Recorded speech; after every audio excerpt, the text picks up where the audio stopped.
partie d'ici le 11 septembre 1986 avec Thérèse Roy et Olive Ramsey pour aller à Cuernavaca, au Mexique, pour apprendre l'espagnol.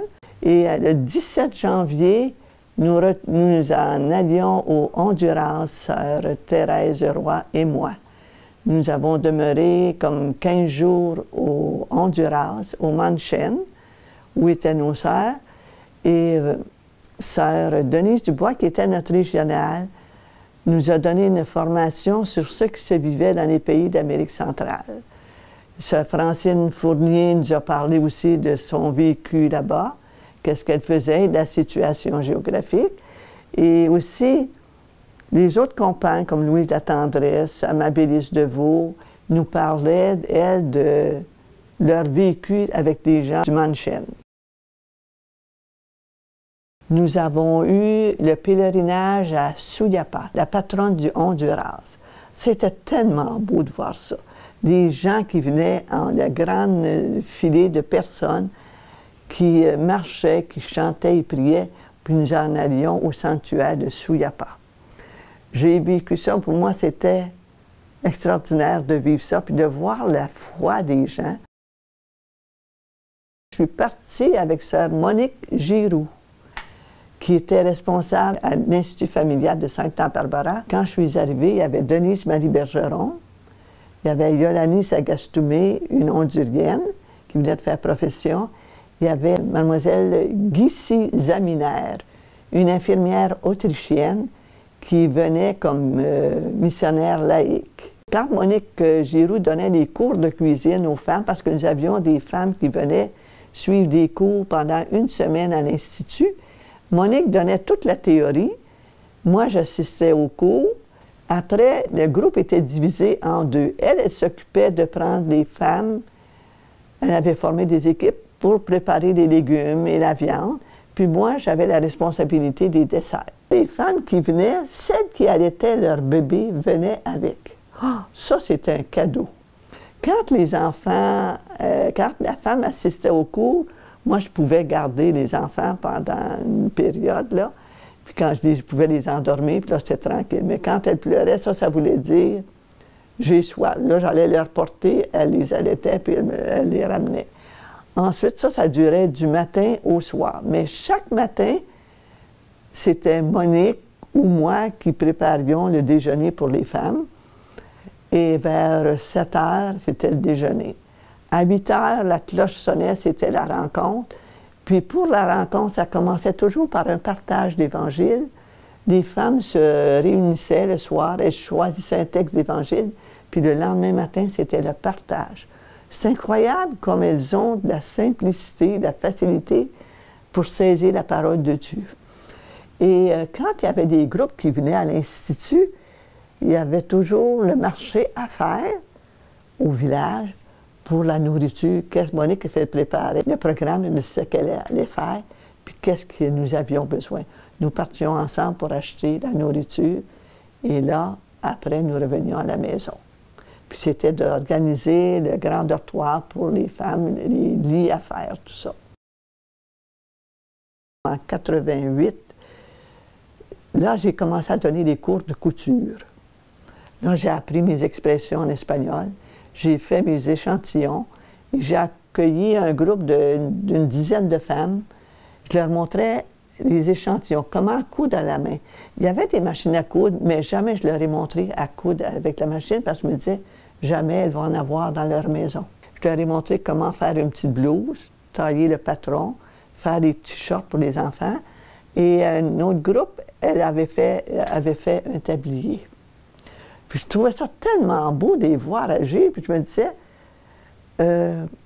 c'était dans la détente qu'on faisait ça. Elles pouvaient parler, puis des fois, quand c'était plus sérieux, là, on a dit, on ne parlera pas, là, on va se concentrer. Mais entre elles, elles s'aidaient beaucoup. Puis quand elles ont su que je pouvais couper les cheveux, le soir, elles me demandaient pour leur couper les cheveux. Puis ça nous donnait un autre temps pour échanger ensemble. J'ai fait l'expérience d'aller une semaine dans un village, si je peux dire, pour enseigner la couture à un groupe de femmes. Ça, c'était toute une expérience parce que là, c'était à peu près une quinzaine de femmes qui sont venues. J'avais taillé les patrons, Je leur ai montré quoi faire, par exemple, pour la blouse, les petites culottes d'enfants, le tablier. Mais on avait l'électricité juste, par exemple, de 8 h le matin à 5 h le soir. Après, c'était fini. J'étais en la noirceur ou bien j'avais une petite lampe à l'huile. Là, ça veut dire qu'à 5 h, la journée était finie. Mais nous continuons de parler ensemble. Ça a été une belle expérience. Chaque année, il y avait une semaine régionale, si je peux appeler ça comme ça, en décembre ou janvier, mais c'était plus avant les fêtes, parce que c'était un temps où il n'y avait pas d'école.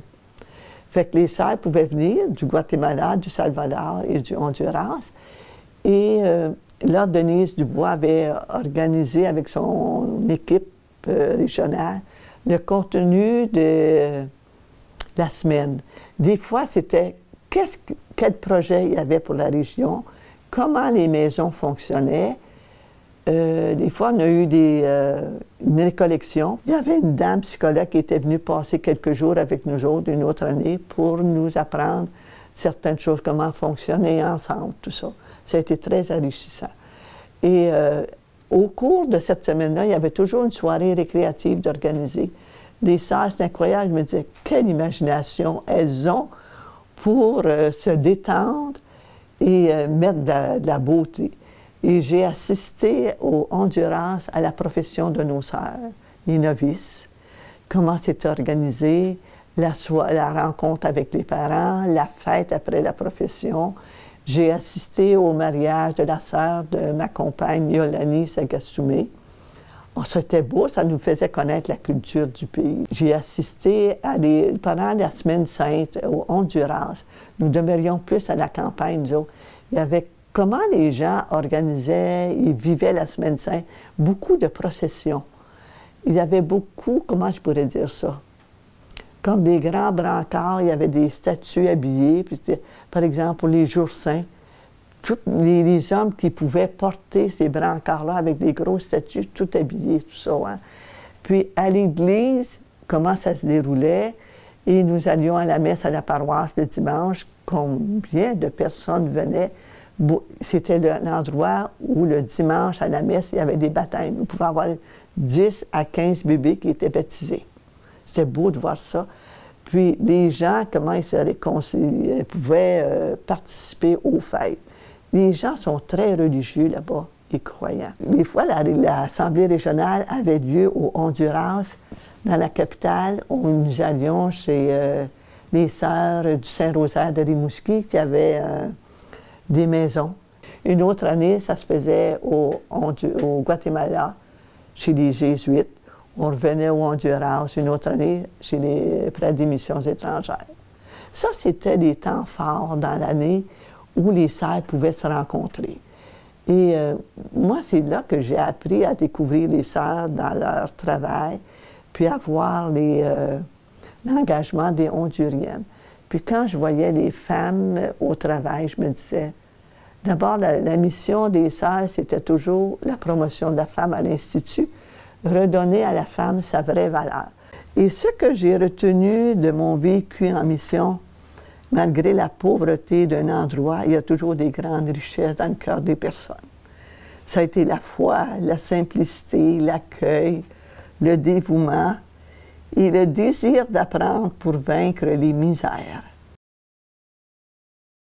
Je souhaite que ce soit une fête d'action de grâce au Seigneur pour son œuvre accomplie au Honduras par l'intermédiaire de Marie, de Mère Bourgeois, et pour nos sœurs CND et la collaboration du peuple hondurien. Je souhaite que la paix et la réconciliation soient dans ces pays souffrant d'injustice, d'exploitation, de pauvreté.